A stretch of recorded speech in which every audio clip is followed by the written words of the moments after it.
মামার mixer try করছেন কখনো?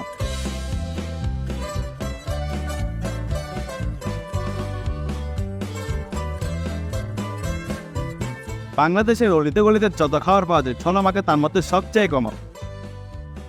আর কমন থেকে স্পেশাল হতে হলে বেসিকে জোর দিতে হবে, কারণ in every field excellent begins with understanding the fundamental.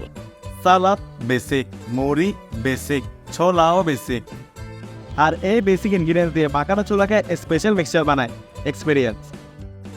17 বছরের বর্তমানে আপনি ওই সামনে জুতার দোকানের ওখানে 5 টাকার থেকে মিক্সার 5 টাকা তো এই সময় এই এলাকাত মিক্সার না আসল তো এটা ফাঁস যে সময় আমি বিক্রি করি সময় মজা ডাবল করার জন্য চাইলে একটা ডিমও অ্যাড করতে পারো। মামা একটা ডিম দিয়ে। স্ট্রিট ফুডে হাইজিন মেনটেন করা পসিবল না, কিন্তু মামার মতে তার খাবার হাইজেনিক। আমি নিজে বানাই তো এটা। অবশ্য এইসব জায়গায় মানুষ ওগুলো দেখেও না, আসে শুধু খেতে।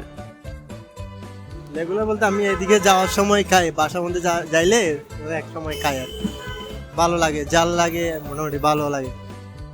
তাছাড়া এমনিতে আপনার বিক্রি হয় না। আপনার হিসাব নাই, 200-300 লাখ 500 লাখ এরকম হয়, এটা হিসাব ছাড়া। আমিও নিউ মার্কেটে আসলে মামার মিক্সার খাই। তাই বলছি নিউ মার্কেটে তো প্রায় আসেন, কিন্তু